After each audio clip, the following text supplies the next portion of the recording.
Assalamualaikum warahmatullahi wabarakatuh. Perkenalkan, nama saya Nabila Tuzahro dari Prodi Perpustakaan dan Ilmu Informasi Fakultas Sains dan Teknologi Universitas Islam Negeri Maulana Malik Ibrahim Malang. Di sini saya akan menjelaskan sedikit tentang protokol kesehatan 5M dan pentingnya vaksinasi. Sudah 2021, Indonesia masih harus bekerja keras menghadapi pandemik yang tidak tahu kapan berakhir. Sampai saat ini, mungkin masih ada yang tidak tahu apa itu gerakan 5M. Apa itu gerakan 5M? Gerakan 5M merupakan gerakan pencegahan COVID-19 yang sangat dibutuhkan agar pandemi ini segera berakhir.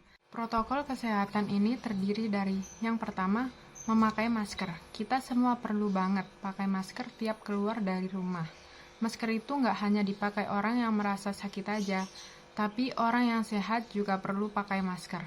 Karena virus corona tiap kali menginfeksi orang nggak langsung bikin kita sakit atau nunjukin gejala. Guna masker adalah melindungi orang lain dari kita yang mungkin sebenarnya sudah terinfeksi. Karena kita tahu virus corona menyebar lewat atau bersin, sehingga masker akan menghalangi penyebaran mereka. Karena kita bukan tenaga medis, maka kita cukup gunakan masker kain. Sebaiknya, satu orang punya lebih dari satu sehingga bisa dipakai ganti-gantian setelah dicuci, dan jangan lupa buat selalu ganti masker tiap 4 jam. Yang kedua, mencuci tangan. 6 langkah cuci tangan. Basahi kedua tangan terlebih dahulu dan gunakan sabun secukupnya. Ratakan sabun dengan menggosok kedua telapak tangan. Gosok kedua punggung tangan secara bergantian. Gosok sela-sela jari tangan. Gosok bagian dalam jari dengan posisi jari tangan saling mengunci. Gosok dan putar ibu jari bergantian. Gosok memutar ujung jari tangan secara bergantian. Bilas dengan air mengalir. Keringkan dengan tisu atau handuk. Kemudian matikan keran dengan tisu atau handuk yang sudah digunakan.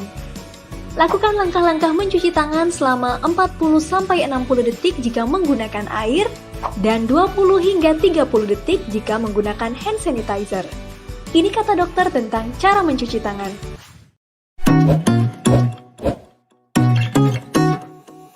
Yang ketiga, menjaga jarak. Kalau kita mau nggak mau harus pergi keluar rumah, jangan lupa untuk menjaga jarak sekitar 1 meter dari orang sekitar. Yang keempat, kerumunan. Kita harus menjauhi kerumunan saat berada di luar rumah. Karena perlu diingat, semakin banyak dan sering kita bertemu orang, kemungkinan kita untuk terinfeksi corona bisa semakin tinggi. Yang kelima, mengurangi mobilitas. Jika nggak ada keperluan yang mendesak, lebih baik tetap dalam rumah. Karena sekarang zaman sudah canggih, kita tetap bisa berkomunikasi dengan teman atau saudara dengan lewat video call. Kita bisa tetap berolahraga di dalam rumah. Buat yang punya hobi masak, kita bisa coba resep-resep baru buatan sendiri. Atau kalau lagi males masak, bisa juga order makanan dari aplikasi.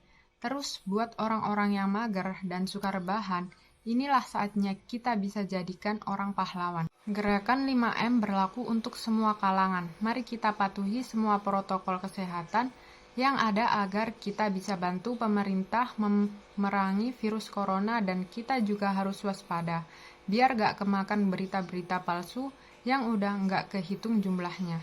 Selanjutnya, pentingnya vaksin. Pemerintah di dunia dan negara-negara di dunia kini tengah berusaha mengembangkan dan menghadirkan vaksin COVID-19 untuk melindungi warganya. Tujuan vaksin corona yaitu untuk melengkapi upaya pencegahan penyebaran corona lebih luas lagi. Jadi, setelah pelaksanaan vaksin, masyarakat tetap diwajibkan untuk melanjutkan protokol kesehatan 5M. Dan fungsi dari vaksin yaitu untuk mencegah agar orang tidak terkena virus, agar tubuh kita lebih tebal dari virus. Sebenarnya, sistem kekebalan tubuh terhadap suatu penyakit bisa terbentuk secara alami saat seseorang terinfeksi virus atau bakteri penyebabnya. Namun, infeksi virus corona memiliki resiko kematian dan daya tular yang tinggi.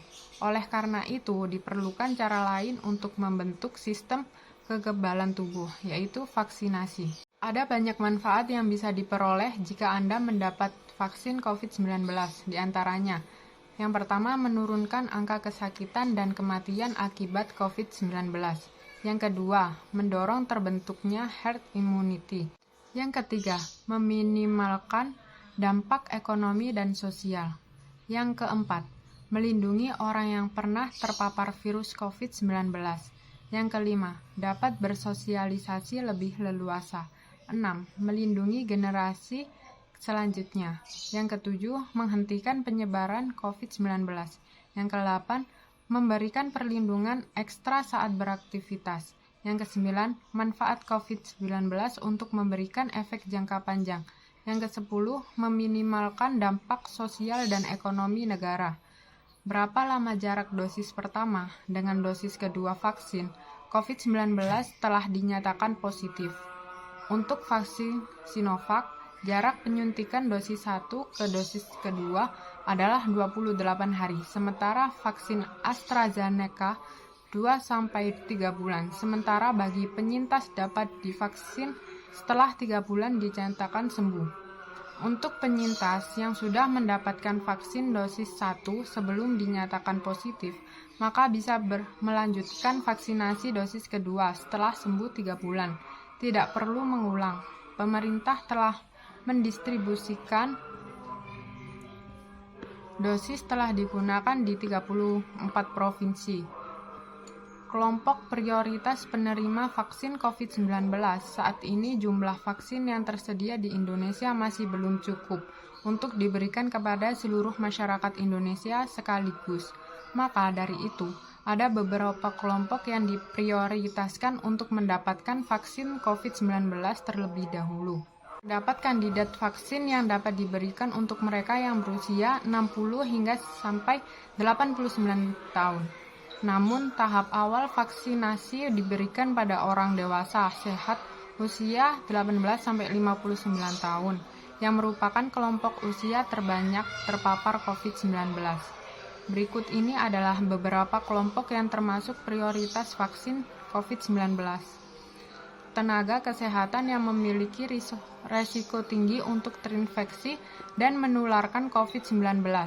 Orang dengan pekerjaan yang memiliki resiko tinggi tertular dan menularkan COVID-19 karena tidak dapat melakukan jaga jarak secara efektif, seperti anggota TNI atau Polri, aparat hukum, dan petugas pelayanan publik lainnya.